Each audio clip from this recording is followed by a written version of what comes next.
Avec ou sans parure, avec Mehdi Touassi.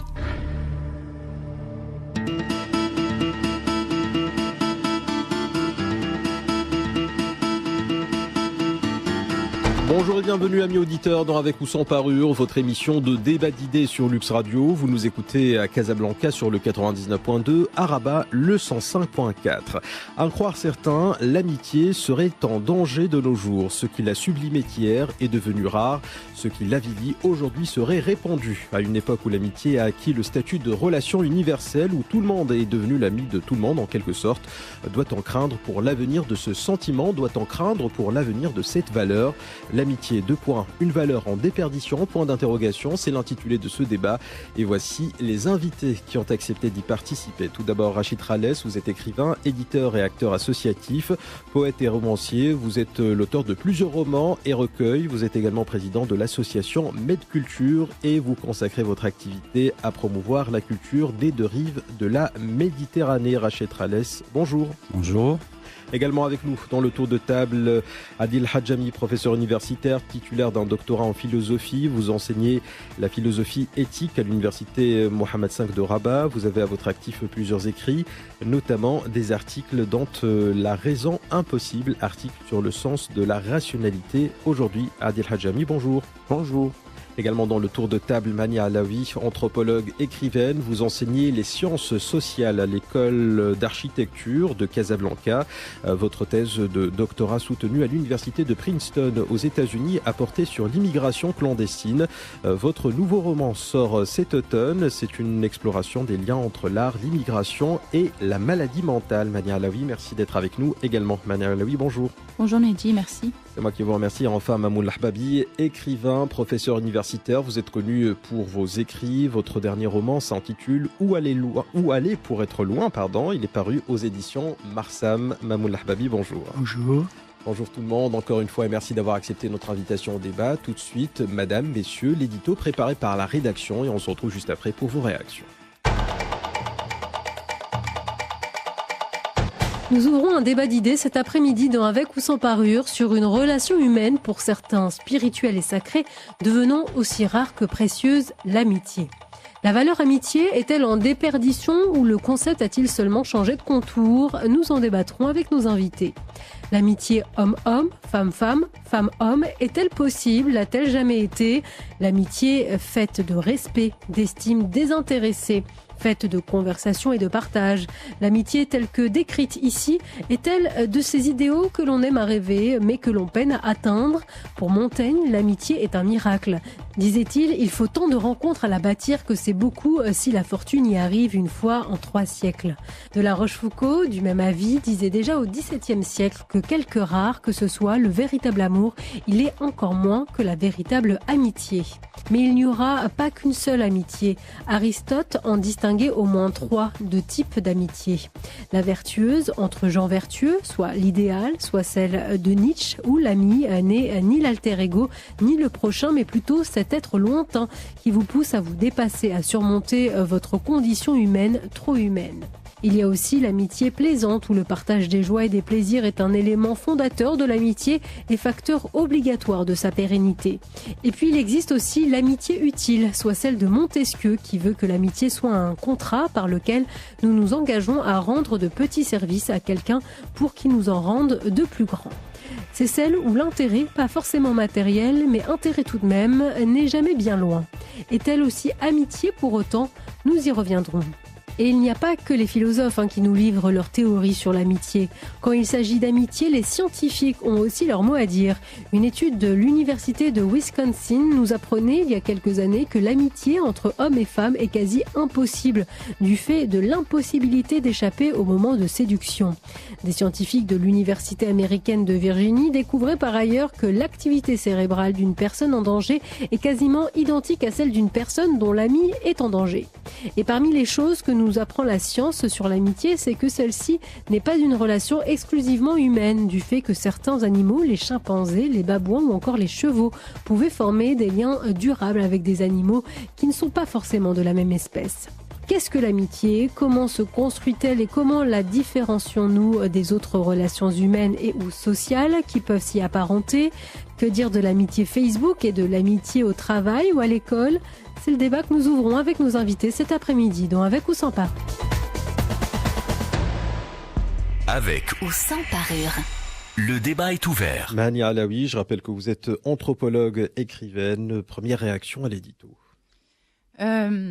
Bon, d'abord, c'est un vaste sujet qui est pris d'un point de vue philosophique et littéraire, donc tant mieux parce qu'il y a plusieurs écrivains, mais également scientifiques. Alors, par rapport à l'anthropologie et l'amitié, historiquement, les anthropologues se sont plus intéressés aux liens tribaux et féodaux et aux familles, même aux réseaux sociaux urbains.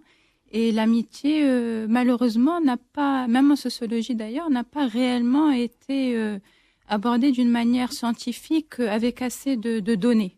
Donc oui, c'est abordé, surtout dans les années 50-70 aux États-Unis, des anthropologues l'ont abordé. Mais étrangement, c'est un sujet justement qui restait quelque peu naturel ou naturalisé parce qu'il n'a pas été traité de manière scientifique parce que d'autres disciplines, d'autres relations humaines plus structurées, comme la famille, le mariage, tout ce qui est un peu plus politique ou qui semble être plus politique que l'amitié, qu'il l'est, on va en parler.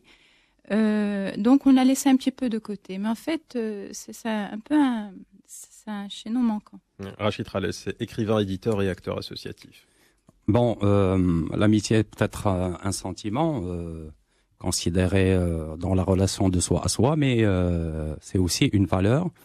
Et aujourd'hui, devant un constat qui attesterait qu'elle est en déperdition, je crois qu'il faut faire un travail d'accroissement moral pour restituer à l'amitié sa grandeur morale.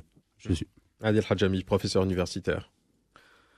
D'abord, il faut s'attaquer à deux choses, ou disons deux contresens qu'on peut taxer quand on parle.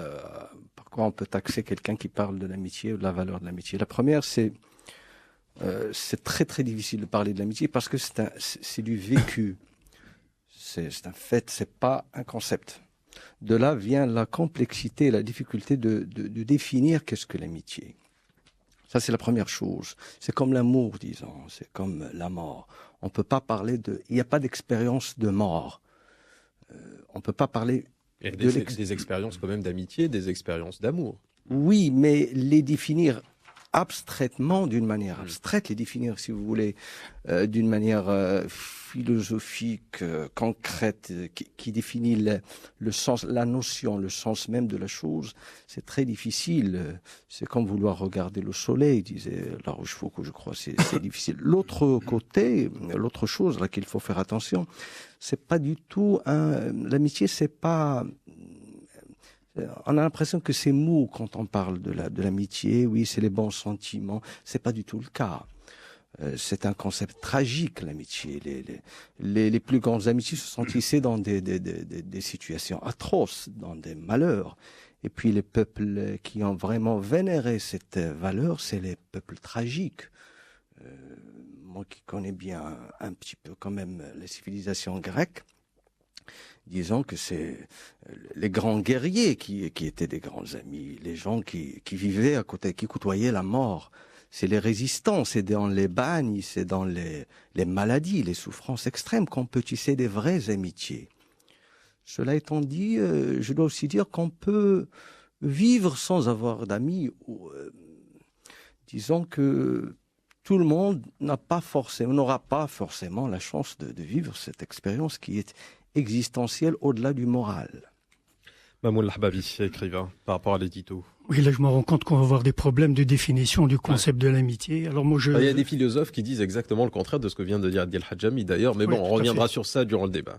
Alors autant dire tout de suite que l'amitié ne s'explique pas. À mon avis, l'amitié c'est tout simplement une inclination complètement désintéressée. Alors à ce sujet, il y a un excellent essai qui a été écrit par Bernard Morlino et qui s'appelle justement « Parce que c'était lui ». En écho à la fameuse phrase de Baudelaire « Parce que c'était elle, parce que c'était moi ». Non, Montaigne, parce que c'était lui, parce que c'était moi. Donc ça ne s'explique pas, c'est une inclination absolument désintéressée. L'amitié est une relation absolument altruiste. Alors ce que je voudrais dire aussi, c'est que ça peut peut-être apporter un élément dans l'espèce de définition que l'on cherche à donner à l'amitié, c'est que l'amitié n'est pas du tout une affinité intellectuelle. L'amitié, c'est une intimité intellectuelle. C'est totalement différent. Je veux dire, on n'est pas ami avec quelqu'un parce qu'on a les mêmes idées que lui, non. On est ami avec quelqu'un parce qu'on a des sentiments pour lui. Je veux dire, et puis, il me revient une phrase de Démocrite qui parlait de l'amitié il y a 2500 ans. Il disait une phrase très très simple qu'on utilise encore aujourd'hui, 2500 ans après, c'est que ça ne vaut pas le coup de vivre si on n'a pas un bon ami. Donc l'amitié n'est rien d'autre qu'un sentiment qu'on ressent. C'est un sentiment tout à fait altruiste. Autrement, on aurait raté sa vie si on n'a pas d'amis, de vrais amis, de véritables Selon amis. Démocrite, en tout cas, c'est le cas. Oui. Et je reviens à Démocrite, donc les philosophes grecs, et je rebondis sur ce qui a été dit dans l'édito à propos. C'est vrai que dans la perception grecque, c'est l'alter ego, comme dit Nietzsche. Et puis, mais il faut aussi préciser que chez les Grecs, notamment chez Platon, que ça a été complété par Aristote, Platon définit l'amour de 3 façons. L'amour qui est une forme d'amitié. Alors la première façon, c'est l'amour passionnel, c'est Eros. Tout le monde sait ce que c'est que l'érotisme, Eros, l'amour passionnel. Et puis Aristote vient compléter, il dit non, il n'y a pas que l'amour passionnel, il y a une autre forme d'amour. On peut aimer un ami, on peut aimer son père, on peut aimer son frère. Et il invente le concept de philia, que la culture latine a transcrit par amitié. Donc, chez les Grecs, philia, c'est l'amitié. C'est-à-dire, c'est quelque chose de particulier, c'est quelque chose qui nous permet de donner à quelqu'un autant qu'on reçoit de lui. C'est donc la perception des Grecs. Bon, la troisième ne nous intéresse pas ici, qui est agapé, c'est autre chose. Mais chez les Grecs, déjà, la notion d'amitié était absolument très, très, très forte. Mania Alaoui, anthropologue, nous sommes tous en quête d'amis, mais est-ce que vous avez l'impression que autour de vous, autour de nous, dans notre société marocaine, on sait véritablement ce que l'amitié veut réellement dire? Encore une fois, c'est vrai que c'est un sentiment, mais c'est aussi une construction politique, sociale, historique, parce que l'amitié n'est pas la même à travers les âges, à travers les cultures. Moi, personnellement, je ne pense pas que l'amitié soit une valeur en déperdition, y compris au Maroc, qui maintenant fait partie d'un monde globalisé. Deux pensées me viennent à l'esprit. La première, c'est si elle est réellement en déperdition, qui aurait intérêt à ce que l'amitié soit en déperdition? Et si elle l'est, est-ce que donc elle a un élément révolutionnaire? C'est-à-dire justement parce qu'il y a ce côté où on est lié, nous ne sommes pas liés par la famille ou la loyauté un peu féodale. D'un autre côté, c'est aussi se dire que si elle est en déperdition, c'est à cause des réseaux sociaux, Internet, etc. Moi, je pense que les réseaux sociaux sont un outil. Et donc, comme tout outil, il y a un côté dialectique, donc un côté positif, négatif, et quelque chose de nouveau qui est en mutation, qui se construit. Ça ne veut pas dire que c'est en déperdition, ça veut dire peut-être en mutation, ça c'est possible. Parce qu'on voit justement que l'individu n'est plus juste le moi que je transpose, moi et l'alter ego, mais on voit qu'on peut être d'autres personnes, nous-mêmes. On peut avoir des avatars, etc. Mais sur Internet. Quand vous dites justement que l'amitié diffère selon les cultures et c'est une construction politique, est-ce que vous pouvez être plus précise pour nos auditeurs? Pourquoi est-ce que l'amitié, par exemple en Italie, ne serait pas la même qu'en Mauritanie, pour rimer? C'est-à-dire que si on veut parler de ce que c'est qu'un sentiment, comme disait monsieur Adil Hadjami. Oui, un sentiment, c'est vrai. Comme la mort, il a raison, je suis d'accord.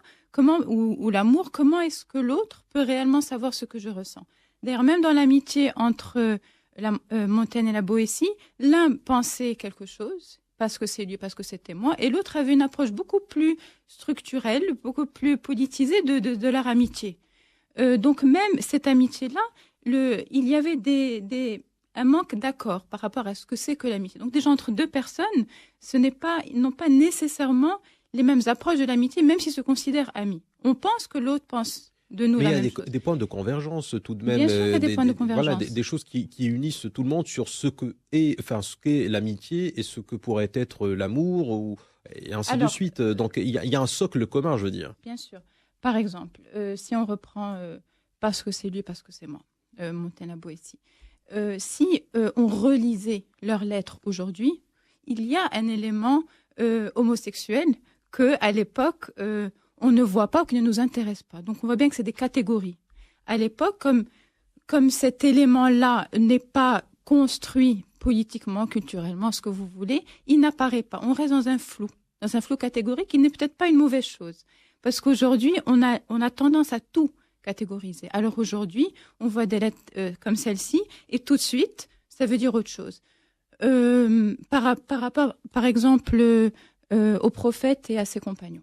Il avait lui aussi cette notion de Sahaba, c'est autre chose. Elle se rapproche de celle des Grecs, justement, et elle est peut-être différente de celle qu'on voit aujourd'hui à l'école entre une fille et un garçon. Donc, c'est pas nécessairement, j'ai dit, c'est globalisé. Ce n'est pas nécessairement qu'en Italie, aujourd'hui, en Mauritanie, il n'y a pas la même compréhension de l'amitié, mais à travers les âges, oui, on pense parler de la même chose, mais on ne parle pas de la même chose. Rachid Rales, vous êtes d'accord avec cette approche développée par Mani Alaoui? Non, je voudrais apporter peut-être une nuance, parce qu'il y a une différence entre l'amitié en tant que sentiment ressenti et, on va dire, son expression. Elle peut prendre des formes, on va dire, différentes ici ou là, évoluer dans le temps. Par exemple, on vient de parler des Grecs. L'amitié s'appuyait justement sur un socle essentiel qui est celui de la réciprocité. S'il n'y a pas de réciprocité, il n'y a pas d'amitié qui réunirait deux personnes ou plusieurs personnes. Généralement, on distinguait l'amitié qui concernerait des personnes ne faisant pas partie de la même famille. Or, cela ne veut absolument rien dire, puisque communément, on l'a défini à partir d'affinités, qu'elles soient intellectuelles ou autres. Tout à l'heure, on a rappelé dans l'édito qu'il y a 3 types d'amitié, l'une s'appuyant sur le plaisir, l'autre sur l'intérêt. Mais sans doute... Ça, c'est la vision d'Aristote. C'est ça, voilà, la plus importante. Vous n'êtes pas obligé de vous calquer non plus. C'est ça, la plus importante étant celle qui s'appuie sur la vertu et réunirait deux personnes d'égale vertu, encore une fois. Je crois que... C'est du narcissisme, finalement. Si vous vous projetez, vous vous voyez à travers votre ami, parce qu'il porte les mêmes valeurs que vous, et vous avez envie de voir ces valeurs-là quelque part, est-ce qu'on peut y voir une sorte de narcissisme ? Non, moi je pense que dans cette logique de réciprocité, on peut exclure l'égalité, on va dire, des sentiments. C'est-à-dire, on peut facilement imaginer une différence de degré, mais pas d'essence.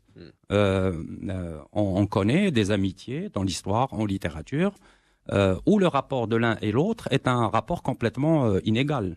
Nous avons aujourd'hui la correspondance entre, je ne sais pas, un auteur et un autre, Camus et ses contemporains. Cette forme d'amitié nous semble aller de soi, correspondre parfaitement à un modèle que nous représentons.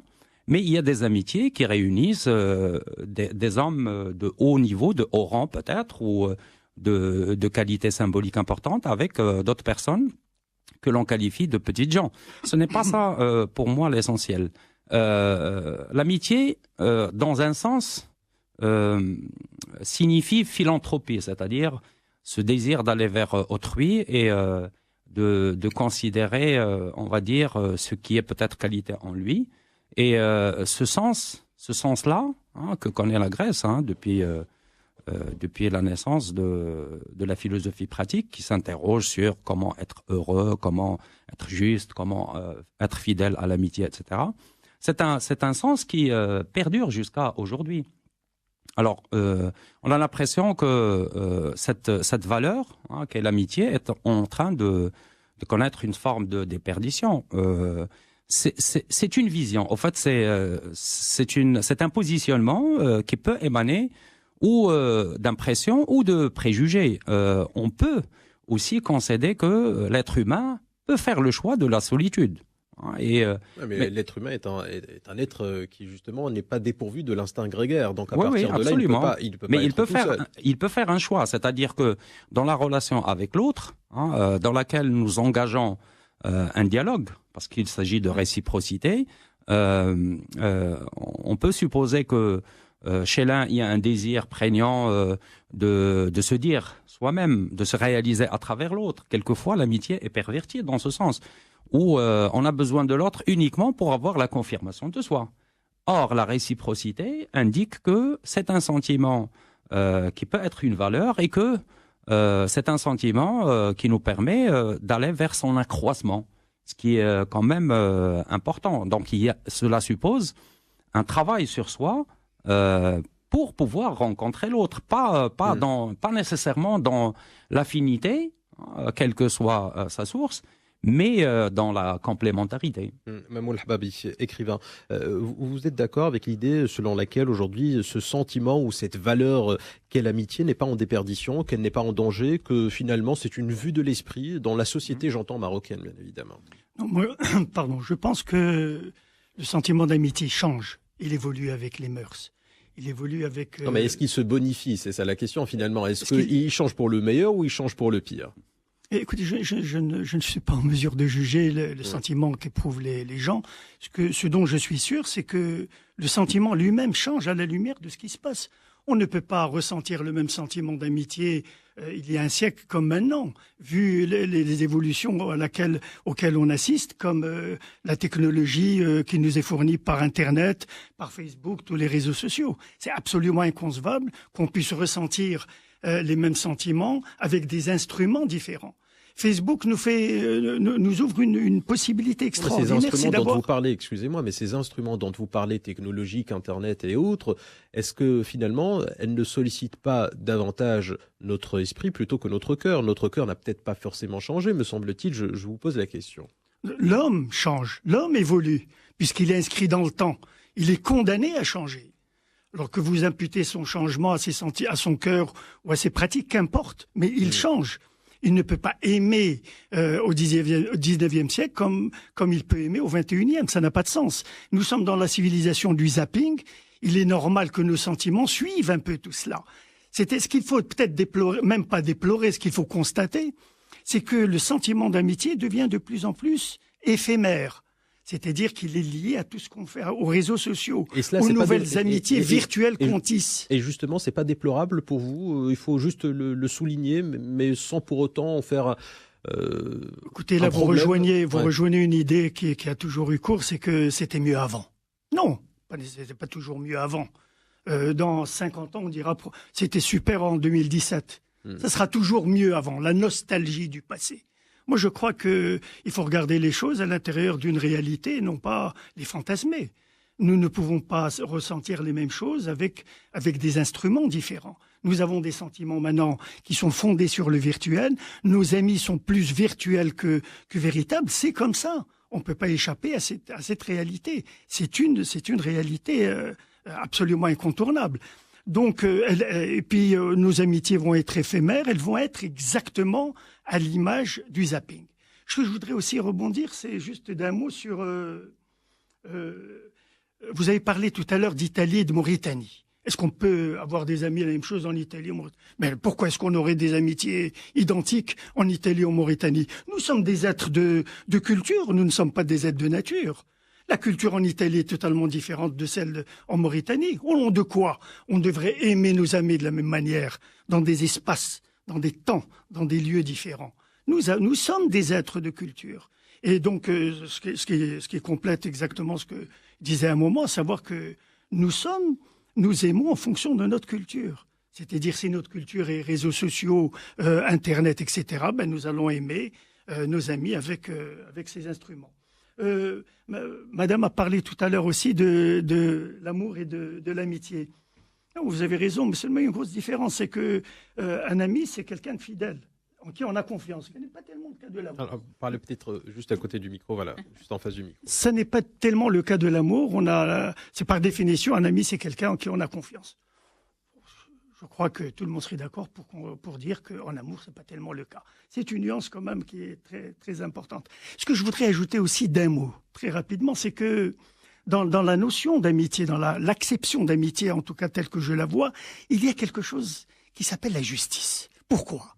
Parce que la relation amicale avec quelqu'un n'est fondée ni sur l'autorité, ni sur la soumission, ni sur l'intérêt. Elle est complètement altruiste. Et parce qu'elle est altruiste, elle est juste. Et c'est ce qui caractérise le sentiment d'amitié, quelque chose d'extraordinaire. Il me vient à l'idée un roman remarquable du Hongrois Sándor Márai. Il soupçonne son ami d'avoir été l'amant de sa femme et d'avoir essayé de le tuer pour cela. Son ami s'en va, il l'attend pendant 15 ans. Et quand son ami revient, il lui est tellement fidèle en amitié qu'il ne lui reproche rien. Il fait mine d'ignorer autant la possibilité d'adultère qu'il a eu avec sa femme, et il fait mine d'ignorer aussi qu'il a essayé de l'assassiner. L'amitié, c'est peut-être ça, dans sa perception, dans son acception la plus sublime, c'est-à-dire cette confiance absolue en quelqu'un. C'est-à-dire le sentiment que ce quelqu'un est là non pas pour notre ego, il n'est pas là pour nous flatter. Vous parlez de narcissisme tout à l'heure. L'ami, c'est quelqu'un qui est là pour nous bousculer et faire en sorte que nos certitudes évoluent vers le doute. Adil Hadjami, professeur universitaire sur l'approche développée par Mamoun Lahbabi, écrivain. Vous vous reconnaissez dans cette explication, en tout cas dans cette ouverture et dans cette déclinaison qu'il donne au débat? On doit d'abord dire 3 petites choses. La première, c'est que tout ce qu'on peut dire concernant ce sujet n'a qu'une valeur hypothétique, parce que on parle, comme on l'a dit tous, on parle d'un vécu, c'est pas d'un concept, c'est pas définissable. La deuxième chose, c'est que il y a aussi des gens qui ne croient pas en l'amitié. Il y a même des philosophes. Le dernier, c'est Régis Debray, l'un des plus brillants penseurs de l'Occident aujourd'hui, qui dit très bien que c'est pas une catégorie morale intéressante, éthique intéressante pour lui, parce que finalement, la condition première de l'être humain, c'est la volonté des puissances. Il le dit clairement. Il n'y a que des moments d'amitié. Il y a des événements d'amitié. Il n'y a pas des amis, des essences. C'est pas une vision un peu pessimiste, justement, des relations sociales? Oui, mais quand vous voyez la vie des humains, souvent les plus grands amis d'aujourd'hui deviennent les plus grands ennemis de demain. C'est souvent le cas. La condition humaine est une condition tragique, il faut le dire. C'est pas les humains, le monde, c'est pas on dit c'est pas un monde des bisounours, c'est aussi des volontés des puissances. Mais justement, c'est par rapport à cela que je posais la question, parce qu'il y a eu peut-être un changement. La question, c'était de savoir si cette valeur était en déperdition. L'exemple qui a été donné par Mamoun Lahbabi, voilà un homme qui attend son ami pendant 15 ans, donc quelque part, il reste fidèle en amitié, il ne lui reproche rien. Mais et la question que j'ai posée, c'est finalement, est-ce que le contenu éthique, si vous voulez, de l'amitié, aujourd'hui en 2017, est en train d'être perdu? Je vais y venir, mais avant, je voudrais dire la troisième chose qui est, à mon avis, très importante, philosophiquement au moins, c'est que quand on parle des Grecs, il faut se rappeler toujours de ça, c'est parce que c'est une civilisation païenne. Et moi, je crois que les plus grandes, on se réfère aux Grecs, moi je peux très bien me référer à l'époque jahilite de la culture arabe, musulmane au moins, c'est que les chrétiens disaient on est les amis de Dieu. Quand on a un Dieu, on s'intéresse pas trop à l'amitié avec les humains. C'est quand on est seul, on a une conscience d'une solitude absolue dans le monde qu'on a besoin d'un autre. Je voudrais rebondir sur une question. C'est les différences culturelles et l'amitié. Certes, on peut pratiquer l'amitié de diverses manières, justement pour parler des dieux, des Grecs plutôt. Il y avait des amitiés un peu mélangées entre Alcibiade et Socrate. On ne savait pas ce que c'était. C'était quand même un amour charnel. En plus, l'amitié, ou le contraire, c'est plus possible aujourd'hui pour des raisons culturelles. Mais il y a un élément universel dans l'amitié. Je crois que l'amitié révèle la condition première des humains, c'est qu'on ne peut pas vivre seul. On est d'abord seul, et puis on ne peut pas vivre seul. Aristote disait « seul un monstre ou un surhomme peut vivre seul ». La deuxième chose, c'est le côté, disons, fini. La finitude de l'humain, c'est qu'il ne peut pas vivre seul. Mais elle révèle aussi un autre côté, c'est la tendance vers l'infini chez les humains. C'est que on ne doit pas vivre seul. Que serait un homme qui n'a pas d'amis, moralement parlant, pas qu'existentiellement, ce qui est le cas de la première... le premier point dont je viens de parler, mais on ne doit pas, rien ne m'oblige à être l'ami d'un autre être humain. Mais c'est une valeur. Mon humanisme, mon humanité s'exprime en ayant des amis. Ce côté-là, je crois qu'il est universel. Ce qui fait que l'amitié, elle est partout. Elle n'est pas pratiquée de la même manière partout et dans tous les temps, mais elle existe. Est-ce qu'on pourrait se mettre d'accord, peut-être, vous, surtout autour de cette table, sur le fait que l'amitié, normalement, est un sentiment, est une valeur qui est durable, c'est-à-dire qu'elle s'inscrit dans le temps. Parce que Mamoun Hababi, tout à l'heure, nous disait, on est au temps de la culture du zapping, et donc les amitiés vont devenir un petit peu à l'image de cette culture du zapping. J'ai une petite chose à dire sur la question des réseaux sociaux et des amitiés. Moi, je ne crois pas que l'amitié, c'est quelque chose de généralisable, si vous me permettez le mot barbare. On ne peut pas généraliser l'amitié. Justement, on ne peut être ami avec une personne ou deux qu'on ne l'étend pas avec d'autres. Ce qui se passe sur les réseaux sociaux, je crois que c'est le contraire. C'est qu'il faut démontrer son amitié envers un nombre de gens en mettant des likes. Si tu ne mets pas des j'aime pour des gens, tu es considéré comme... Si tu ne mets plus des j'aime, c'est que tu n'es plus mon ami. C'est les réseaux sociaux, disons, c'est la communication. C'est le paraître, c'est montrer et démontrer. L'amitié, on reviendra sur les réseaux sociaux tout à l'heure et on parlera de Facebook, mais ma question était précise, c'est qu'aujourd'hui, lorsque vous entendez Mamoun Lahbabi nous dire que l'amitié d'il y a quelques années, un siècle si vous voulez, ne peut pas être l'amitié de 2017, notamment pour les raisons technologiques, etc. qu'il a citées, mais aussi parce que nous sommes dans une culture de zapping. Et donc les amitiés seront fugaces, seront rapides, seront éphémères. Hein. Il a dit qu'il a employé le mot éphémère tout à l'heure. Est-ce que vous souscrivez à cette je crois qu'il y a beaucoup de vrai dans cette vision, parce que quand on vit dans un douar, ce qui était le cas jusqu'à très récemment au Maroc, de 5 kilomètres, et on sort pas de chez... On passe sa vie chez soi, dans ce bled. Le genre de rapport qu'on peut avoir avec les gens n'est pas le même comme aujourd'hui. Aujourd'hui, on a fait la conquête des espaces. Je peux avoir des connaissances de la Nouvelle-Guinée, de l'Australie. C'est sûr que le timbre, la qualité, le genre la qualité de cette amitié change, ça c'est sûr. Mais est-ce que c'est encore de l'amitié ? Justement, c'est la question que j'allais vous poser. Une amitié qui serait rapide, qui serait justement, comme l'a décrit Mamoun Lahbabi, est-ce qu'on peut toujours parler d'amitié ? C'est une grande question qui est posée aujourd'hui chez les grands philosophes qui s'intéressent à la question éthique aujourd'hui. C'est vrai que c'est une vraie question. Est-ce qu'aujourd'hui, dans la condition du monde moderne, qui est la condition technique, on vit dans le monde des technosciences, est-ce que les amitiés au sens tragique des civilisations païennes ou même les civilisations jusqu'à très récemment, est-ce que c'est encore possible ? Je ne peux trancher, je ne sais pas. Mani Alaoui, anthropologue, sur cette question précisément, quand une amitié ne dure pas dans le temps, qu'elle est rapide, qu'elle est éphémère, est-ce qu'on peut toujours la qualifier d'amitié, ou est-ce que c'était une erreur de parcours, si l'on peut l'exprimer de cette façon ? Encore une fois, quand on utilise un terme comme l'amitié et qu'on pense tous parler de la même chose, on ne parle pas de la même chose. Et c'est pas nécessairement... je ne pense pas que vous allez résoudre ce problème aujourd'hui. Je pense pas que ce soit Je pense que c'est normal que lorsqu'on parle d'amitié, on n'ait pas tous les mêmes définitions. Il est plus facile de parler de l'amitié comme étant ce qu'elle n'est pas. Alors, c'est pas une relation formelle, structurelle, contractuelle. Ce n'est pas un mariage. Ce n'est pas quelque chose qui est voulu par la famille, par la loi, etc. Donc, c'est quelque chose qui n'est pas tout ça.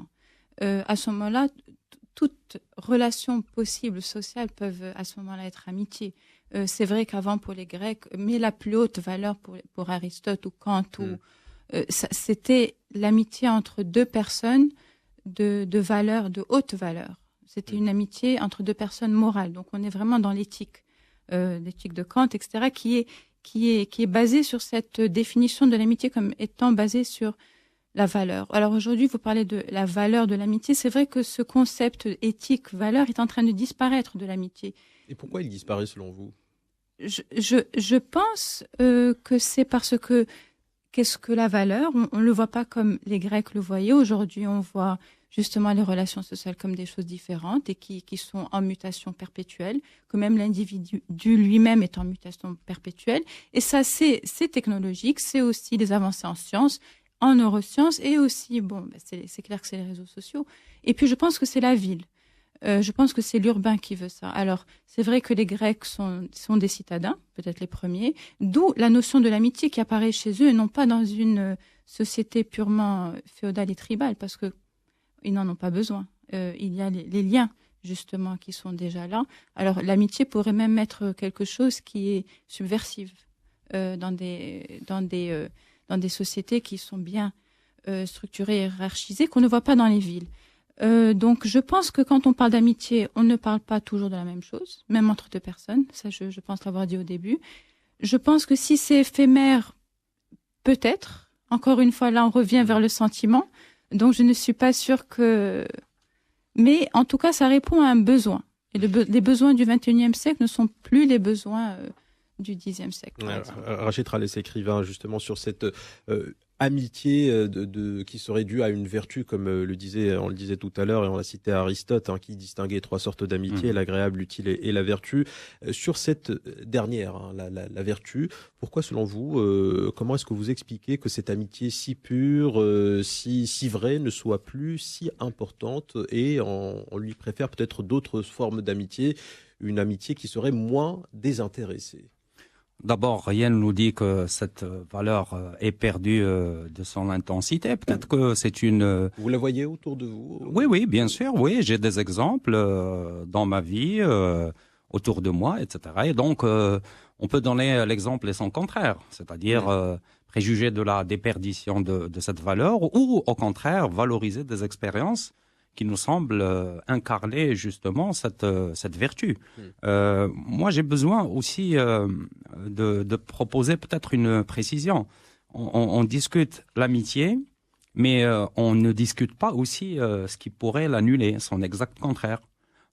Si son socle, c'est la réciprocité, alors son contraire, forcément, devrait être l'individualisme. Et ça serait la menace, justement, pour ce genre de sentiments et de valeurs, la société étant en train d'exacerber ces sentiments d'individualisme. Alors le deuxième élément, l'exact contraire de l'amitié serait la solitude et le choix de la solitude. Alors comment on choisit l'amitié? C'est-à-dire je ne suis pas ami avec quelqu'un, je me mets à être ami avec quelqu'un, et donc il y a forcément un désir, une volonté d'être l'ami de quelqu'un, soit parce que je ressens des affinités avec cette personne, soit parce que il y a quand même quelque chose de commun qui nous réunit. Alors maintenant, par extension, lorsque l'on entend les responsables parler, les diplomates en particulier, de l'amitié entre deux nations ou de l'amitié entre les peuples, celle-là, peut-être, s'appuie sur des intérêts. Et donc, l'appellation ne rend pas compte du sens initial, c'est-à-dire celui proposé par la Grèce antique. Mais ça s'appelle toujours une forme d'amitié. Quant à l'amitié éphémère, pourquoi c'est-à-dire, pourquoi, on va dire, avoir un préjugé qui la disqualifierait de cet éventail de l'amitié? Non, ce sont les expressions qui changent. Un sentiment, un désir de communauté que je peux avoir avec mes semblables est un désir, en fait, est un sentiment qui est inné en moi. Je ne peux pas faire autrement. Mais je peux, évidemment, aller vers les autres ou faire le choix contraire, cela émane d'un désir que j'ai ou que je n'ai pas. Alors, je peux ne pas avoir l'amitié de mes semblables et avoir l'amitié des livres. Et donc, je suis plutôt dans le sens métaphorique et donc, c'est une question de choix. Alors, autre aspect qui peut-être définirait davantage l'amitié, c'est que c'est une mise à l'épreuve.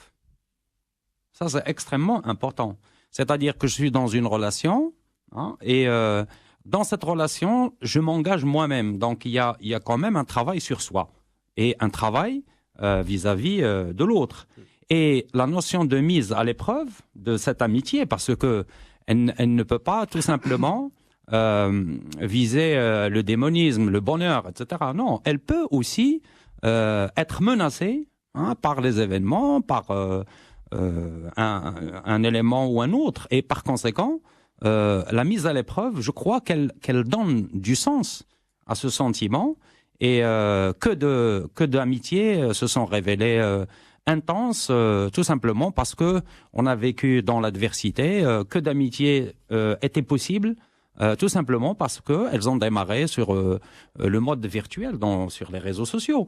Et donc, ce sentiment-là, il doit être, je crois, considéré à partir de l'ensemble de ces points de vue pour lui donner sa valeur. Moi, j'ai dit tout à l'heure, il faut qu'on aille vers l'accroissement moral de l'amitié. Ça se nourrit, ça se construit. Et par conséquent, il faut une sorte de vigilance pour consolider justement ce sentiment. Mais à mon sens, chaque époque peut-être a son amitié, c'est-à-dire l'expression peut peut-être se manifester d'une manière ou d'une autre, mais le sentiment lui-même ne change pas dans son essence. L'amitié est. Elle n'a pas besoin de qualificatif. Ouais, alors justement, Rachid Ralès, une amitié parmi les amitiés possibles qui a toujours été un petit peu, selon les cultures et selon bien sûr les différentes phases de l'histoire, a été vue d'une manière qui n'est pas très, enfin, je dirais presque, une façon presque inconcevable, presque taboue, c'est l'amitié homme-femme.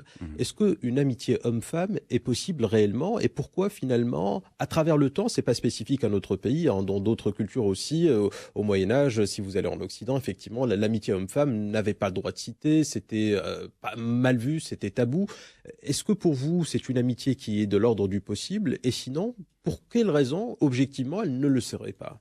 Non, objectivement, elle peut avoir lieu réunissant deux personnes du même sexe ou de sexes différents. Donc, je ne vois pas la différence de sexe aller, on va dire, infléchir le sens de l'amitié. Et pourquoi justement les sociétés, je mets ça au pluriel, pourquoi est-ce qu'elles ont lutté contre cette sorte d'amitié homme-femme? Pourquoi est-ce que finalement on se dit non, un homme et une femme ne peuvent pas être amis? Ce n'est pas la société qui a lutté contre ça, c'est la morale qui a lutté contre ça. Et donc, la morale n'est que l'émanation d'une société. Oui, mais pas de toute la société, c'est l'émanation d'une catégorie, c'est-à-dire ceux qui ont la suprématie, notamment l'Église au Moyen-Âge, on va dire, pour donner un exemple concret, c'est la religion, parce que mais à aucun moment la religion n'interdit cela. Non, la proximité, non, elle interdit la proximité entre hommes et femmes, est presque illicite parce que entre les deux, il y aurait Satan, on va dire. Et donc par conséquent, il y a cette tentation entre les deux personnes dès lors qu'ils se retrouvent seuls dans un lieu donné. Non. Alors théoriquement, l'amitié entre hommes et femmes est possible. D'ailleurs, l'histoire nous en donne des exemples. C'est le cas d'écrivains, par exemple, qui étaient l'ami de mécènes femmes et dans la relation... Justement, mécène, c'est justement une relation intéressée. Est-ce qu'on peut parler d'amitié? Mais enfin, non, il y a une vraie amitié. Mais je vous parle de l'amitié qui est pure, qui est véritablement désintéressée. Est-ce que cette amitié est possible entre un homme et une femme? Non, elle est possible. C'est-à-dire, dans le cas d'un écrivain, d'un mécène, dans un sens ou un autre, en évoquant le sexe, est possible. Et cette relation ne me semble pas intéressée. Au contraire, la relation autour d'un objet qui est la création ou la pensée est une relation désintéressée, par définition. Et le mécène, quand il soutient un écrivain à l'époque, il ne pense pas nécessairement à l'histoire, à la postérité. C'est d'abord l'amitié qui est le socle fondamental de ce type de relation. Aujourd'hui, parce que nous avons quand même on va dire une sorte de déformation quant à l'utilisation de la langue. Quelquefois, la langue se met elle-même à créer des concepts auxquels nous commençons à croire, comme si c'était de vrais concepts. Deuxième chose, c'est que la pratique sociale, dans sa dynamique propre, est contradictoire par définition. L'amitié est possible entre garçons et filles, hommes et femmes, de façon désintéressée. Maintenant, ce qui peut-être pervertit notre perception des choses, c'est que nous avons en tête des exemples d'amitié où s'est introduite, par exemple, la séduction, qui sont devenues des relations charnelles, etc. Mais pas plus. Mais théoriquement parlant, l'amitié existe entre les deux sexes. Mania Alaoui, anthropologue et écrivaine justement sur cette amitié homme-femme. Vous y croyez? Vous pensez que c'est de l'ordre du possible? Ou est-ce que vous comprenez ceux qui s'en méfient? Alors, je vais répondre oui, j'y crois. Je pense que c'est même une nécessité. Pour schématiser, je pense que plus une société est égalitaire et démocratique, et plus elle permet justement, elle donne l'espace pour une amitié fille-garçon, homme-femme. Dans des sociétés qui essayent justement de bloquer ces amitiés, de créer une ségrégation en disant non, c'est pas possible, c'est impossible, etc. Tout ça, ça peut sembler anodin, c'est des pratiques sociales quotidiennes banales, mais en fait derrière il y a tout un appareil de pouvoir et de répression pour justement séparer ou avilir une amitié possible qui ne soit pas charnelle entre une fille et un garçon. Je pense que au Maroc, par exemple, mais vraiment je dis oui parce que je pense que c'est une nécessité. C'est possible, mais on ne laisse pas cet espace du possible. On crée des catégories. Alors justement, qu'est-ce qui ne crée pas cet espace du possible? Est-ce que c'est la morale, c'est la religion, comme le disait Rachid Ralès? Quand on vous voyez les textes religieux, vous ne voyez à aucun moment l'interdiction formelle d'une amitié homme-femme. Pourtant, c'est presque mal vu, en tout cas dans certains milieux de notre société, et ce n'est pas propre juste au Maroc, comme je le disais tout à l'heure, sous d'autres cieux. On a vécu cela à travers l'histoire. Encore une fois, quand on parle de relations à travers l'histoire, il faut faire attention de contextualiser historiquement. Ça se passe dans la banalité, dans le quotidien. Que la religion le dise formellement ou pas, nous ne sommes pas une société égalitaire. Nous sommes une société où il y a énormément de tabous et de ségrégation et qui a intérêt à ce que justement il n'y ait pas une normalisation d'une amitié clean. Entre une fille et un garçon, tous les jours, on dit non, ce n'est pas possible. Ce n'est pas possible. Ça peut sembler banal, ça peut sembler anodin, mais derrière, oui, il y a tout un poids historique, qui soit religieux, moral, ou le fait que nous ne sommes tout simplement pas une société égalitaire. Je pense que mais ça se voit dans les pratiques quotidiennes. Et c'est là où on le retrouve. Vous n'allez pas le retrouver dans les textes. Vous allez le retrouver justement dans le vécu. Et c'est ça qu'il faut désamorcer, en fait. Mamoul Hababi, écrivain sur cette question toujours d'amitié homme-femme. Écoutez, d'abord, si vous permettez, je voudrais juste revenir d'un mot sur ce qui a été dit à propos des Grecs notamment. Oui. Je crois qu'il ne faut pas avoir cette vision mystificatrice de ce qu'ont dit les Grecs. Nous, on se réfère aux Grecs pour une raison fondamentale, c'est qu'ils ont été les premiers à fonder la pensée, ce qu'on appelle la pensée moderne. Ceci ne signifie aucunement que ce qu'ils ont dit est définitif. Donc tout évolue. C'est-à-dire s'accrocher à la notion de l'amitié à travers ce qu'ont dit les Grecs, Aristote notamment, quand il parlait de philia, à mon avis, est une erreur. Il faut étudier l'amitié dans son évolution. D'ailleurs, toutes les formes d'amour ont évolué. Vous savez que le mariage d'amour est très récent, il date du XVIIIe siècle. Avant, on n'avait que le mariage arrangé, c'est-à-dire le mariage fait par la communauté. Donc même l'amour a changé. Donc ça, c'est un point, à mon avis, absolument essentiel. Il faut se libérer de l'impératif du recours à la pensée grecque. Il ne s'agit pas de religion ou de paganisme, c'est pas important. C'est que les Grecs ont fondé la pensée moderne À une certaine époque, on l'utilise pour réfléchir, pour avancer, mais sans plus. Très bien. Alors, sur les... alors, il y a aussi autre chose, je voudrais, oui, l'amitié entre hommes et femmes, mais avant, je voudrais revenir à ce qu'a dit, ce qu'a dit Rachid Khals tout à l'heure, quand il a parlé du besoin d'avoir des amis. Je crois que fondamentalement, le besoin d'avoir des amis, c'est le besoin d'aller vers l'autre. Parce que quel que soit notre degré de narcissisme, on sait que nous sommes incomplets. Et nous avons besoin d'un petit plus qui nous vient de l'autre. Et ce petit plus, c'est l'ami qui nous le donne. Parce que justement, on lui fait confiance. Parce qu'il fait transiter nos certitudes en doute. Et c'est ce passage qui nous permet de nous améliorer. Donc il est évident que même dans la solitude n'exclut aucunement l'amitié. L'élan vers l'autre, c'est tout simplement, même dans la solitude, on ressent ce besoin d'amitié. Ça, c'est, à mon avis, ça me paraît essentiel. Alors la question, c'est, vous posez une question fondamentale. Est-ce que l'amitié a un sexe? Pour être très clair. Mais écoutez, il y a des exemples célèbres dans la littérature. Simone de Beauvoir et Jean-Paul Sartre constituent une amitié absolument remarquable et qui n'a rien de sexué. Autrement dit, entre hommes et femmes, l'amitié n'est pas possible. Quand une femme regarde un homme à travers son sexe, et réciproquement. Mais sinon, si vous regardez un individu d'abord en tant qu'individu, en dehors de son aspect, j'allais dire, sexuel, pourquoi pas? Ok. Comment est-ce qu'on pourrait interdire, en fait, la relation amicale entre deux individus? Pourquoi vous la situez entre un homme et une femme? Mais entre deux individus, tout simplement. La question, c'est de savoir pourquoi est-ce que c'est mal vu? Pourquoi est-ce que c'est tabou? Parce que la société est commandée par la morale. Parce que nous avons derrière nous des siècles et des siècles de morale, d'assignation. C'est-à-dire nous sommes prisonniers d'assignation sociale, d'assignation morale. On ne peut pas brutalement bouleverser tout cela. C'est-à-dire que depuis la nuit des temps, la société est phallocratique, elle est misogyne, donc inévitablement elle scinde les deux sexes en hommes et en femmes. Mais tout ça, ça appartient au même monde.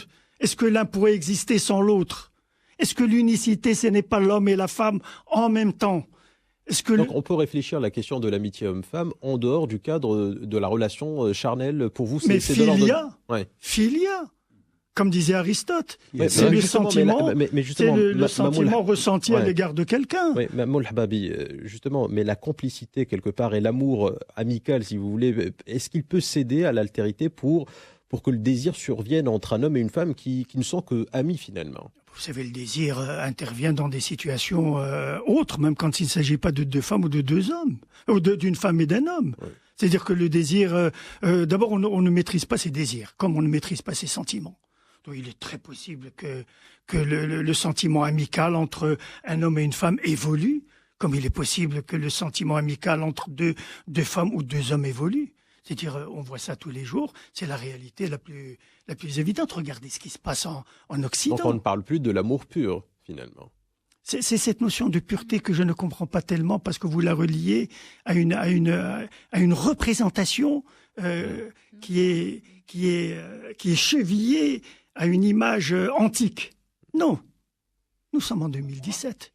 Tout a changé, tout a évolué. Adil Hadjami. Oui, vous soulevez une question. Homme-femme, bien sûr. Oui, ça pose une question beaucoup plus profonde. C'est que si je veux être focalien, je vais dire ça pose la question du corps finalement, parce que c'est ça l'enjeu. Juste une petite chose, c'est que quand on parle des Grecs, c'est parce que c'est la première civilisation qui a théorisé avec des textes ces concepts-là. On peut parler d'une manière générale, mais ça reste des opinions. Les premiers textes qu'on a sur l'amitié, c'est les Grecs.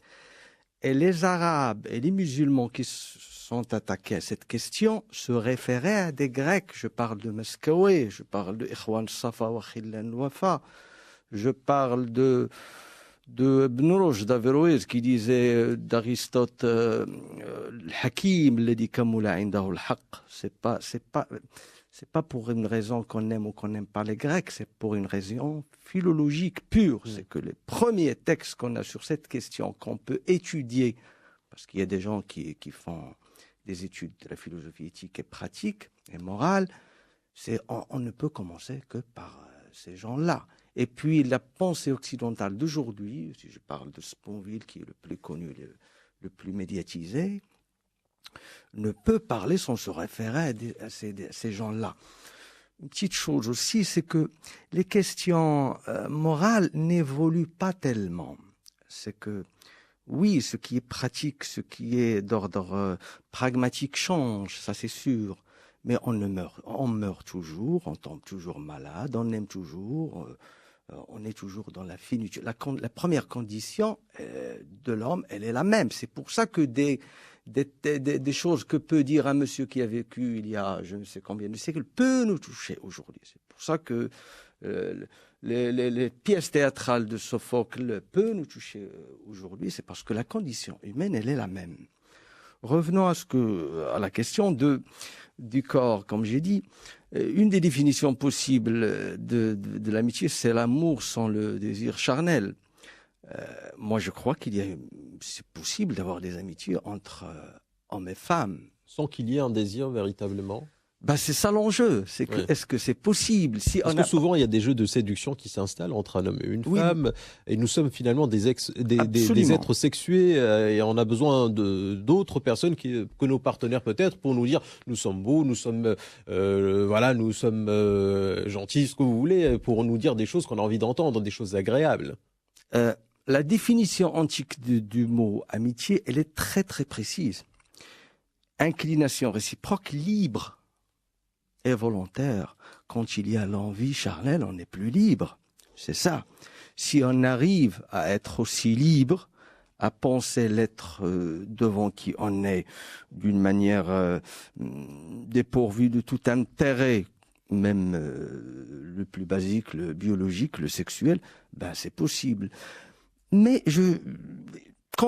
là, il faut revenir à des choses politiques et civilisées, culturelles. C'est que quand on est éduqué à ne voir une femme que comme un objet sexuel, on ne peut pas vraiment faire évoluer une pensée autre que celle-là. C'est que quand on matraque les enfants depuis leur jeune âge que c'est difficile. Il faut qu'il y ait des conditions culturelles pour qu'on pense cette chose. Il est de l'ordre de l'impensable pour les anciens.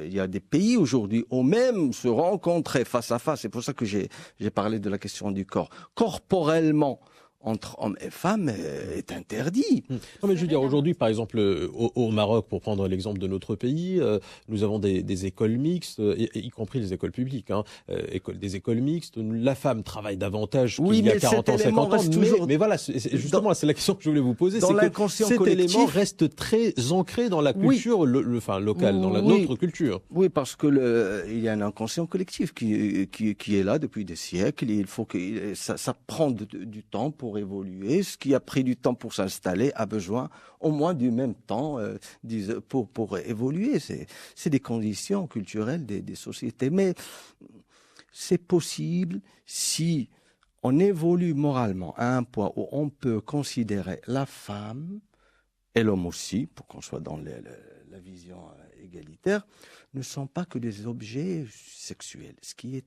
très difficile. Mais ce que disait Mamoun Hababi tout à l'heure, c'est qu'on ne contrôle pas forcément ses désirs. Donc, à partir de là, l'amitié homme-femme est une amitié à risque ou pas? C'est sûr, parce que, comme on l'a dit depuis tout à l'heure, c'est que l'amitié, c'est pas donné à tout le monde d'être ami, il faut le dire ça, d'être un ami, un vrai, pouvoir éprouver une inclination libre et volontaire sans devoir, sans contrainte, c'est pas donné à tout le monde, parce qu'on est façonné d'une manière à ne voir que l'intérêt qu'on peut tirer de l'autre. Moi, je crois que notre humanité, le côté humain en nous, grandit en nous quand on arrive vraiment à voir en l'autre un être. Moi, la pureté, si ce n'est pas possible, c'est au moins un objectif qu'on doit tous essayer d'atteindre. C'est ce qui fait de l'homme que l'homme évolue. Être humain, ce n'est pas une donnée d'avant. C'est quelque chose envers lequel c'est une activité. Il faut l'être. On l'est pas. souvent à la base. C'est comme un enfant. Un enfant ne naît pas. On ne naît pas humain, on ne naît pas libre, on le devient.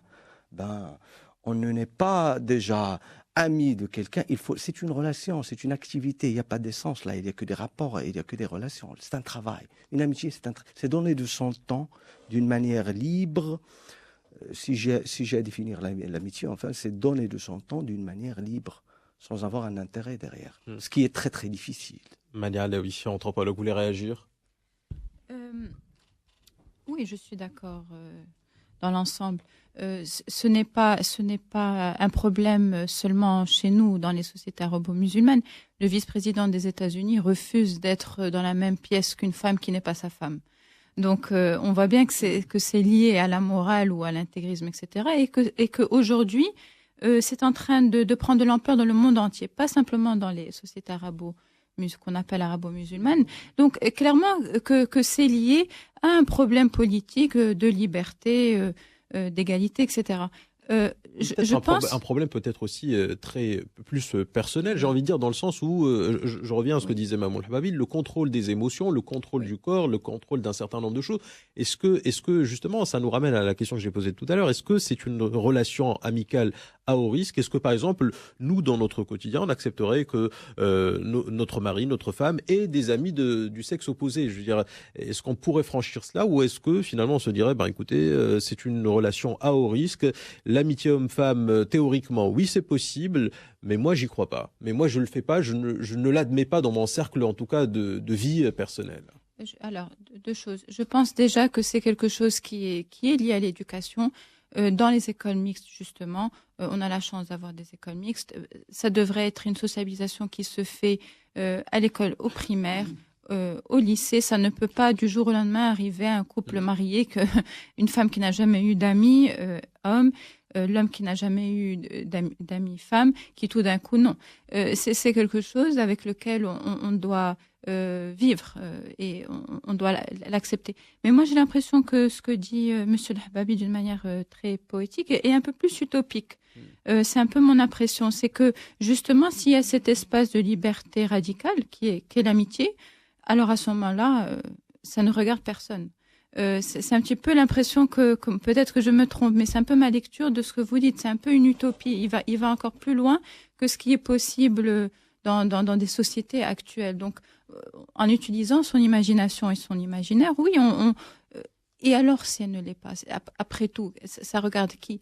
Mais en fait, parce qu'il y a à la base cet élément extrêmement subversif que moi je trouve lié à l'amitié. Et c'est pour cela que je me demande, est-ce qu'aujourd'hui on n'essaie pas justement de distendre les liens humains qui restent quand même une force face à tout simplement face au néolibéralisme. Donc moi ça m'interpelle. Mamoul Hababi, juste des mots. Permettez-moi d'aller encore un petit peu plus loin, si vous le voulez bien, en posant une question très simple. Est-ce que depuis tout à l'heure on parle des évolutions possibles d'une relation amicale entre un homme et une femme? Moi, la question que je veux poser est très simple. Quand bien même ces évolutions existeraient, est-ce que ça empêche l'amitié entre un homme et une femme? Mais vous n'êtes plus libre, justement. C'est ce que disait Adil Hajjami. Et pour être dans une relation amicale entre hommes et femmes, vous devez être libre de cette amitié. Or, lorsque vous cédez à la tentation charnelle, vous n'êtes plus libre. Ça veut dire que vous excluez la tentation charnelle de toute relation amicale? Non. Les deux sont compatibles. C'est-à-dire que j'essaie de reformuler ce qui a été dit par Adil Hajjami. Mais bon, c'est pas grave. Non, elles sont compatibles. Ouais. Pourquoi est-ce que mon épouse ne serait pas mon amie? Non, ça c'est le contraire. C'est le contraire. C'est l'amour. Est-ce que l'amour peut devenir une amitié? C'est sûr, c'est même une amitié à la base. Mais le contraire, c'est plus problématique, disons. On peut le discuter après. Mais le côté, justement, c'est que le biologique signifie la non-liberté. Je ne suis pas libre de vouloir boire ou non. Je ne suis pas libre de manger ou non. Je dois manger. C'est ma condition première de corps. Mais quand il s'agit s'il y a une amitié où il y a l'intérêt, parce que le désir sexuel, c'est quand même un intérêt. Je prouve du plaisir, un certain plaisir biologique dans l'acte même. C'est clair. Mais est-ce que je peux arriver à un point où je n'apprécie en l'autre que sa présence en elle-même. L'ami, c'est la fin en soi. Dans la sexualité, l'autre n'est pas fin en soi. C'est mon désir que je peux tirer de lui qui est fin en soi. C'est ça l'enjeu. Dans l'amour, il y a forcément le fait que sa présence en elle-même a de la valeur. Ben, si cette présence n'a que de valeur que ce que je peux tirer biologiquement de lui, c'est de l'intérêt pur. C'est de l'intérêt dans son sens le plus basique et biologique.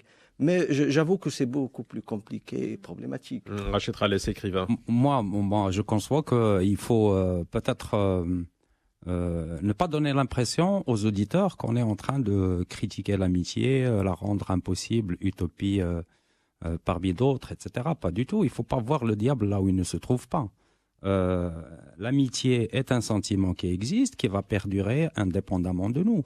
De la même manière, pour l'amour, peut-être qu'il y a cette nuance, c'est que dans l'amitié, il y a réciprocité, donc par conséquent, on s'engage soi-même dans une relation envers l'autre, hein, qui d'abord suppose le dialogue, parce que dans l'amitié, on parle, on se parle, et donc de manière très franche. On écoute l'autre, parce que il nous donne conseil, il aiguise notre conscience, etc. Mais cet effort consenti par l'un et par l'autre vise quand même quelque chose de désintéressé, c'est vrai, ce qui fait des personnes vertueuses, pas dans le sens classique, mais dans un sens moderne. Dans le cas de l'amour, il y a tendance à ce qu'il y ait dépendance de l'un par rapport à l'autre. C'est une nuance, pas plus. Alors maintenant, qu'on passe d'un sentiment à l'autre, moi je ne vois pas où se trouve le problème. C'est une question de liberté. Le désir lui-même, ce n'est pas un intérêt. C'est une inclination tout à fait naturelle. Il peut se consommer sans qu'il y ait intérêt derrière, parce que ça nous plaît, et c'est tout. Et donc ça traduit notre liberté parce que nous sommes dans la conscience, nous sommes finalement, le mot ami ne revêt plus le même, enfin, en tout cas la même définition ou la même acceptation. Non, et du coup, excusez, je vous donne la parole juste après, mais juste pour éclaircir ce point, clairement, aujourd'hui, tout le monde est l'ami de tout le monde. Hein, votre patron vient vous voir et vous traite d'amis. Vos amis sur Facebook sont de véritables amis. Une amie peut devenir aussi une conquête entre guillemets sexuelle, et c'est aussi encore une amie. Donc finalement, une amie ou un ami, c'est universel aujourd'hui. Un universalisme de l'amitié. Non, pas dans ce sens. Il faut pas quand même diluer les notions. Pas du tout. Tout à l'heure, j'avais dit que c'était une mise à l'épreuve. Alors, si je veux faire un parallèle rapide, c'est la différence entre la joie et le bonheur. La joie, elle est expressive, elle se consomme ici et maintenant, elle a ses manifestations physiques, etc. Donc on la voit. Mais le bonheur, c'est quelque chose qui nécessite quand même du temps. La durée, et c'est le couronnement d'une recherche, un travail sur soi et dans la relation avec autrui. C'est exactement le cas pour l'amitié. Quand on dit de façon, parce que c'est la facilité aussi de la langue et des choses, on est amis de tout le monde, on se sent amis de tout le monde, etc. On rencontre quelqu'un pour la première fois, il vous dit entrez mon ami, etc. Ça ne signifie pas que c'est l'amitié dans son vrai sens. Vous n'avez pas l'impression qu'on est en train de vider ce mot amitié de son contenu quelque part en traitant tout le monde d'amis et réciproquement? Je suis d'accord, mais ça ne change absolument pas la valeur sémantique de l'amitié. L'amitié est tout simplement, c'est ce que j'avais dit tout à l'heure. Maintenant, il y a des expressions dans la langue qui ne veulent absolument rien dire, et celle que vous avez évoqué il y a un instant, fait partie justement de ce genre d'expression. Mais il y a une construction sociale après qui va s'opérer, justement. Oui, mais la société, elle est basée sur quoi en réalité? À bien réfléchir, elle est basée sur l'amitié, qui est un choix. Ça veut dire que ça engage une conscience et une volonté. Et c'est un désir d'être ensemble, parce que c'est ça le sens aussi de l'amitié, on va dire dans le sens sociétal. C'est l'amitié des uns et des autres qui se réunissent autour du désir d'être ensemble et qui se réunissent en même temps autour d'un intérêt commun. Et cette amitié au sein de la société, elle s'explique ainsi. Je voulais juste réagir pour finir sur ce qui a été dit tout à l'heure.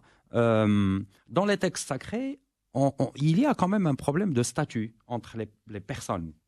Le statut d'Ève est un statut, on va dire, pour moi, négatif, dégradant.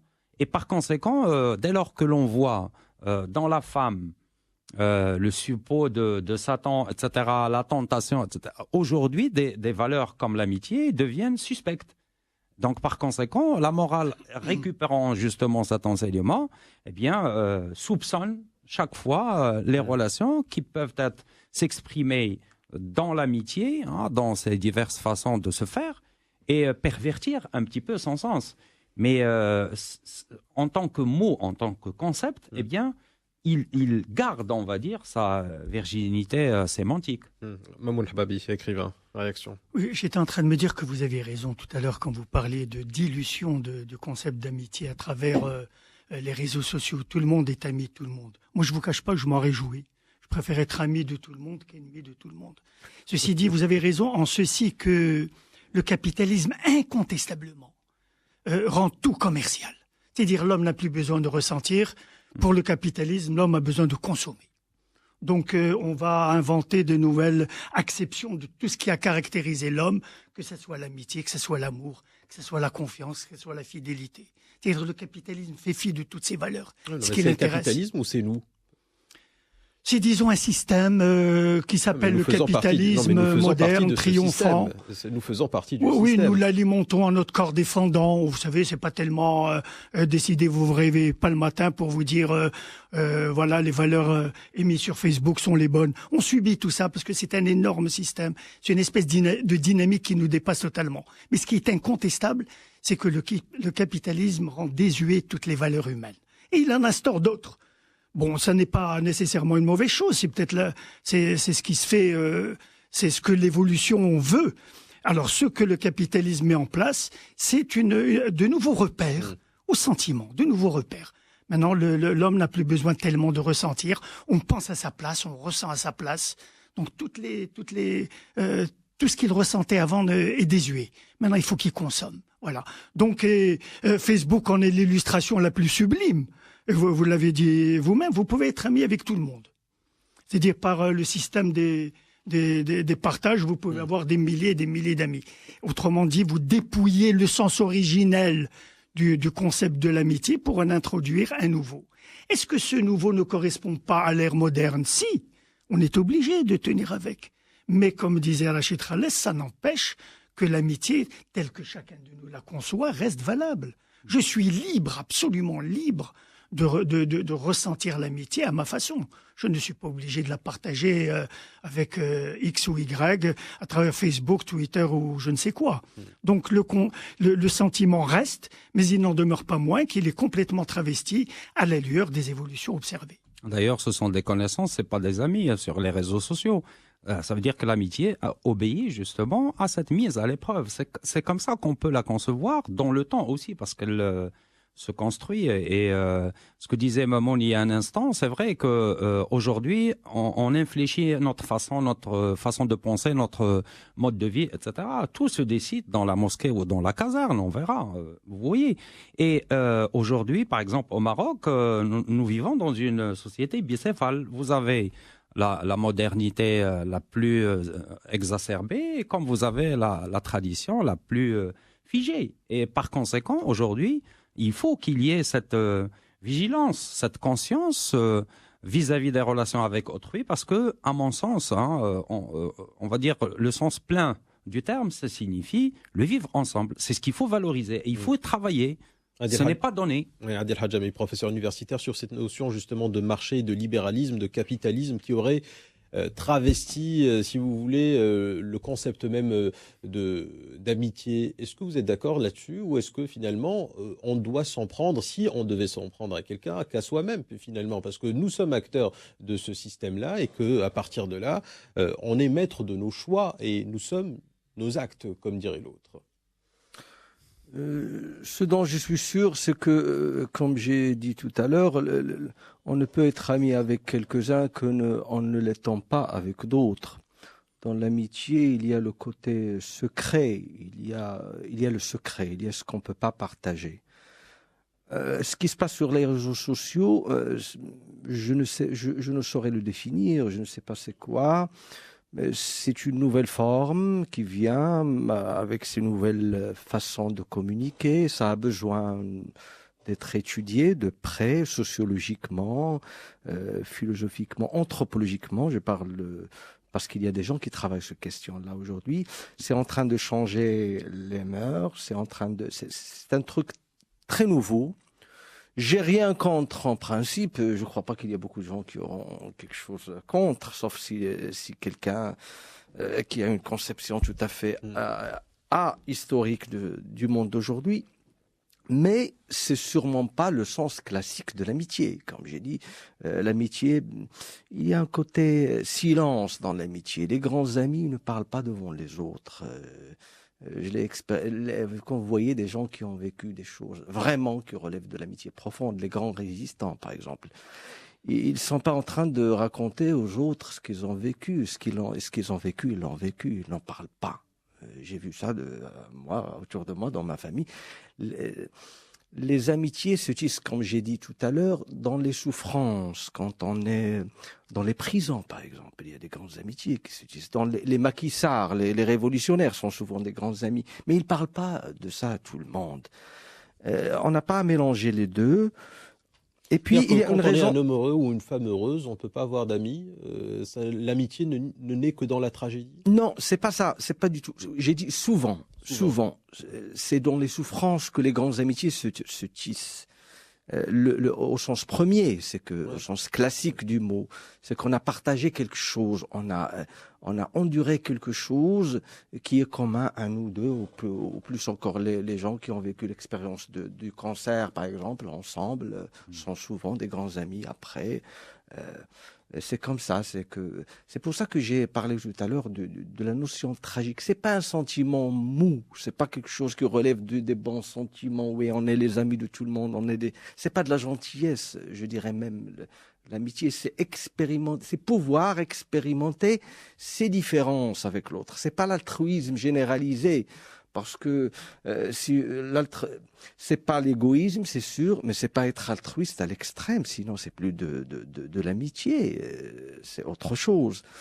Je veux dire aussi autre chose, c'est que l'amitié c'est transmettre presque.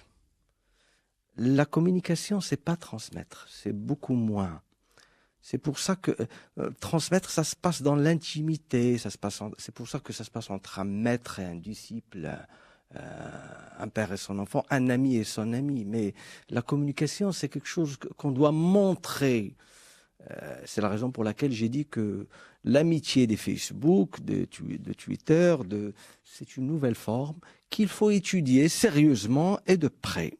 Et je crois que les catégories classiques ne peuvent pas vraiment trancher concernant cette chose-là. Mani Alaoui, anthropologue, sur cette notion d'amitié qui a été bouleversée aujourd'hui par les réseaux sociaux, notamment on parlait de Facebook. Oui. Alors, oui, j'aimerais réagir à ça, mais également à ce qu'a dit Ali. Je trouve très belle ces notions de silence et de secret. Je suis d'accord. Je pense également, je pense l'avoir dit plusieurs fois, qu'il y a aussi un côté subversif, radical, même dangereux dans l'amitié. Et je pense que ce n'est pas par une coïncidence que ce soit justement les maquisards, les résistants, etc., qui forgent les belles amitiés. C'est pour ça que j'avais parlé justement des compagnons du prophète, parce que voilà, nous avons une société assez hiérarchisée quand même, tribale, avec ses règles, qui est en haut, qui est en bas. Et puis voilà, le prophète arrive, et puis autour de lui, il y a en effet un ou deux des riches et des aristocrates, mais sinon, il y a des esclaves affranchis, il y a des pauvres, il y a de tout. Et c'était ses compagnons, ses amis. Donc, on voit bien que même chez nous, il y a cette genèse de quelque chose de radical et de subversif par rapport à l'amitié. Et ce qui est... Alors, on jongle. Par rapport à Facebook, c'est intéressant parce que Zuckerberg a été quand même assez génial pour appeler ça « friends ». Be friend, unfriend. Donc, on est dans la construction, on n'est plus du tout ni dans le silence, ni dans le secret. Mais l'évolution intéressante qui le dérange, lui, par rapport à Facebook, c'est que ça a été créé pour le partage, justement, de photos et de vie privée. Et Facebook, aujourd'hui, est devenu un outil politique. et ça le dérange parce qu'il aimerait justement renverser tout ça. Ce n'est pas du tout à ce but qu'a été créé Facebook. Et puis bizarrement, peut-être que c'est lié sémantiquement au fait que Friends ou pas, mais c'est devenu un outil politique aujourd'hui. Les gens s'enlèvent de Facebook parce qu'ils ne partagent pas les mêmes idées politiques et que le monde est de plus en plus divisé. Et donc, les réseaux sociaux ne répondent plus tellement à cette notion d'amitié pure à la grecque, mais aussi à des valeurs par rapport à notre positionnement dans le monde aujourd'hui. Donc, des familles se sont enlevées de Facebook parce que ne partagent plus du tout les mêmes idées. Et par rapport aux Grecs, oui, ils sont fondamentaux parce que nous sommes tous un peu leurs héritiers. Ce sont les premiers citadins, encore une fois, et nous le sommes aujourd'hui, même si nos corps aujourd'hui sont autre chose qu'ils ne l'étaient avant. Mais encore une fois, eux, c'est vraiment ce côté pur. Ils en parlaient. L'amour platonique n'est pas un amour platonique, on le sait tous. C'est un amour entre un maître et un disciple, ce n'est pas platonique. Mais ils ne parlaient pas de corps, ils parlaient d'esprit. Descartes et leur héritier, je pense donc je suis. Mais avec les phénoménologues, on rentre dans le corps. Et aujourd'hui, nous sommes aussi les héritiers de ce on ne peut pas penser sans corps.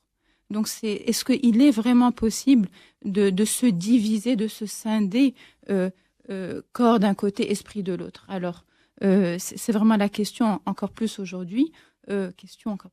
Parce que nous voyons que même l'individu n'est plus le même, on n'est plus la même de jour en jour. Mais mettre le corps d'un côté et le ressenti, le vécu de l'autre, ça ne marche pas.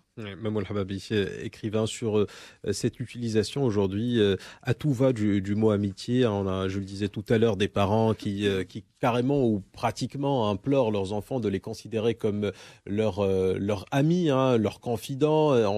Tu peux tout me dire, je suis ta meilleure amie, je suis ton meilleur ami. Le patron dont je parlais effectivement tout à l'heure, qui est pour finalement légitimer son pouvoir ou l'adoucir ou l'amoindrir quelque part aux yeux, en tout cas de ses collaborateurs, peut effectivement aller jusqu'à dire je ne suis pas votre patron, je suis bien plus que cela, je suis votre ami. Quelque part, est-ce qu'on n'est pas en train de vider ce mot de sa substance et en faire quelque chose qu'il n'est pas censé représenter dans la société? Tous les exemples que vous avez cités prouvent une chose, c'est que l'amitié est éminemment une relation de confiance. C'est une relation authentique. Donc, si vous voulez prouver votre proximité avec quelqu'un, il faut lui prouver son amitié. En fait, c'est pour ça que... Mais ce n'est pas une insulte à l'intelligence des gens, justement. Aujourd'hui, quand vous êtes dans une entreprise ou quand vous êtes avec des gens que vous ne connaissez pas depuis très longtemps, peut-être depuis un an, ou une semaine ou 2 semaines. Facebook. Et voilà, ou juste Facebook, mon ami. Est-ce que, quelque part, on peut le vivre comme une sorte d'insulte à l'intelligence? Non, ce n'est pas nécessaire. Non, pas du tout, mais parce que je crois que l'horizon de l'amitié est assez large.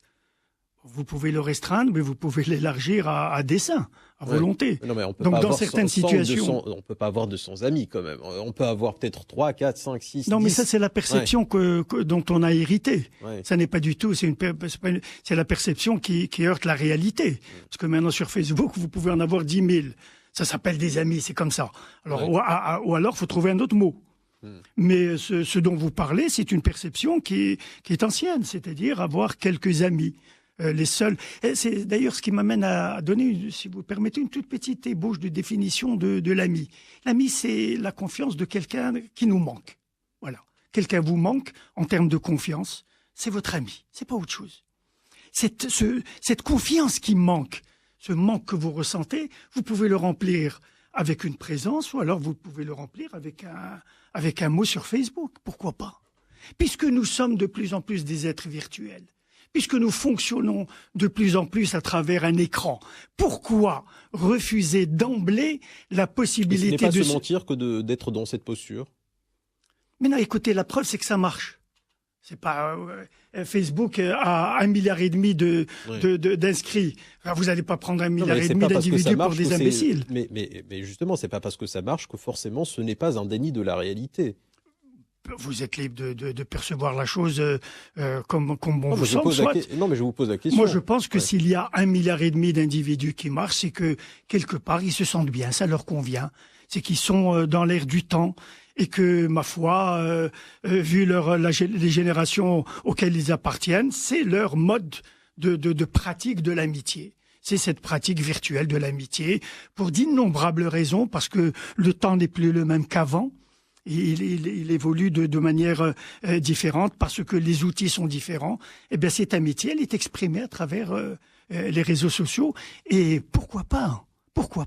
Ce qui n'empêche aucunement l'amitié par la proximité, encore une fois. Autrement dit, les deux sont parfaitement compatibles.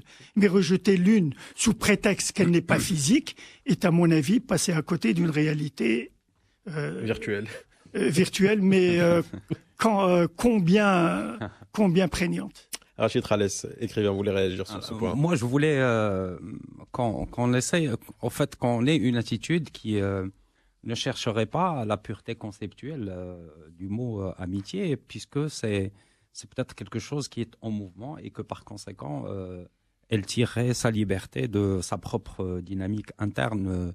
On donnerait peut-être l'impression, depuis tout à l'heure, qu'on parle de ce terme, que l'amitié naîtrait de la souffrance, par exemple, des maquisards, on l'a cité tout à l'heure. Non, c'est un symbole.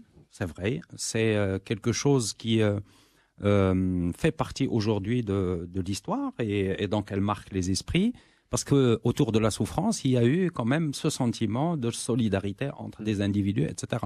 Et ça demeure quand même une vision romantique qui va lier le concept avec une conscience, justement. Ce n'est peut-être pas aussi une manière qui me semble essentielle et définitive de définir l'amitié par le secret. L'amitié, elle est dialogue. Et donc, comme il y a dialogue entre deux personnes, on est très loin des dogmes, parce que seule la religion enseigne les dogmes. Le dialogue, c'est le partage, c'est la contradictoire, et c'est ce qui fait avancer la conscience de soi et la conscience d'autrui, parce que dans les deux cas, dans le cadre d'une amitié, on cherche justement une certaine élévation, la construction de soi, etc. Et on n'est pas dans la logique platonicienne, l'ésotérisme platonicien qui avait créé une école pour enseigner quelque chose aux aristocrates, aux seuls aristocrates qui méritaient ça. Non, pas du tout. Il n'y a pas de le secret ne définirait pas l'amitié, mais il fait partie peut-être de l'amitié, confidence, et entre autres. Ça aussi, c'est extrêmement important. C'est le cas aussi des compagnons du prophète, dont on dit la chose et son contraire aussi. Donc c'est un exemple qui peut exister, mais qui n'a pas valeur d'attestation. On va dire l'amitié étant ce sentiment qui nécessite encore une fois cette réciprocité, cette mise à l'épreuve, et qui appelle cet accroissement moral dont j'avais parlé tout à l'heure. Juste pour répondre à la question, sur Facebook aujourd'hui, ce qui apparaît, c'est que ce sont des expressions ostensibles de ce que sont peut-être nos sentiments, peut-être dans une logique faussée qui est la logique du nombre. Ce sont plutôt des contacts ou des connaissances qui sont convertis, suivant cette peut-être raison médiatique ou commerciale, en amis. Et ça donne l'impression qu'on est dans une logique réelle de l'amitié. Pas du tout, l'amitié se construit voilà, culturellement, peut-être au Maroc. Mais c'est une nouvelle culture, justement. C'est ça, culturellement, ça nous gêne quelquefois, cet épanchement auquel on assiste, voilà, ça nous fait peur. Mais en réalité, les relations humaines peuvent prétendre à l'amitié, donc en tout cas à vouloir construire cette amitié dès lors qu'il y a accord autour de quelque chose. Adil Hadjami, professeur universitaire, pour le mot de la fin. Secret dans le sens où ce dont je parle avec mon ami, je ne vais pas l'afficher sur Facebook quand même. C'est que parce que tu es mon ami, je divulgue pas ce qui se passe entre nous. Ouais, vous pouvez lui parler en privé quand même aussi. Oui, justement, c'est ce qui se passe. Souvent, la logique de Facebook, c'est tout à fait le contraire. Il faut s'afficher, afficher et montrer, et démontrer ce qui est le contraire de cette chose-là. Je veux dire une chose aussi concernant le capital. C'est la question de l'argent. Ça revient à la conception antique, c'est l'intérêt. Quand il y a de l'intérêt, il n'y a plus d'amitié. Il y a aujourd'hui un marché des sentiments, il faut le dire. Il serait regrettable de dire aussi que l'Occident connaît l'amitié aujourd'hui, alors que pour des raisons culturelles, nous, on ne la connaît pas. Je ne crois pas que c'est une question purement culturelle. Il y a des éléments culturels parce qu'il y a des écrits en arabe sur l'amitié qui sont justement magnifiques. Je veux terminer par un mot. J'espère pouvoir le dire en arabe. Et puis, قيل لأحدهم من أكثر أبعد الناس سفرا قال من ذهب في البحث عن صديق. Qui est celui qui a le plus long voyage? Il a dit celui qui part à la recherche d'un ami. C'est tout. Mamoun Lahbabi, écrivain, pour le mot de la fin. À l'ami, à la vie. Bon, voilà, aussi court et précis. Mania Alaoui, anthropologue, écrivaine. Pour oui, le alors mot de la fin. rapidement, donc la question en fait, c'est ce que l'amitié en tant qu'idéal est une valeur en déperdition. Je pense que c'est en mutation. Par rapport à ce que vous avez dit, par rapport à un long voyage, c'est drôle parce que moi je pensais justement aux réfugiés syriens qui ont utilisé les réseaux sociaux et les ONG les ont aidés à travers les réseaux sociaux pour pouvoir passer, et des amitiés virtuelles se sont liées, des communautés qui se sont jamais vues, des personnes qui se sont jamais vues, qui se sont entraidées justement à travers un long voyage et les réseaux sociaux. Donc je trouve que des nouvelles, et puis ils se verront peut-être jamais, mais c'est des choses qui marqueront, qui ne resteront pas éphémères. 15h30, merci donc à nos invités pour leur participation dans Avec ou sans parure. Merci à Mhania Alaoui, anthropologue, écrivaine. Merci à Rachid Ralès, écrivain, éditeur et acteur associatif. Adil Hadjami, professeur universitaire. Et merci à Mamoun Lahbabi, écrivain. Merci beaucoup à vous tous. Tout de suite, place aux après-midi Tentation. C'est jusqu'à 18h. Les nuits magiques de 20h à minuit en compagnie de Karim Malam Boucher. Excellent après-midi à toutes et à tous sur Lux Radio. Je vous retrouve demain pour un autre débat.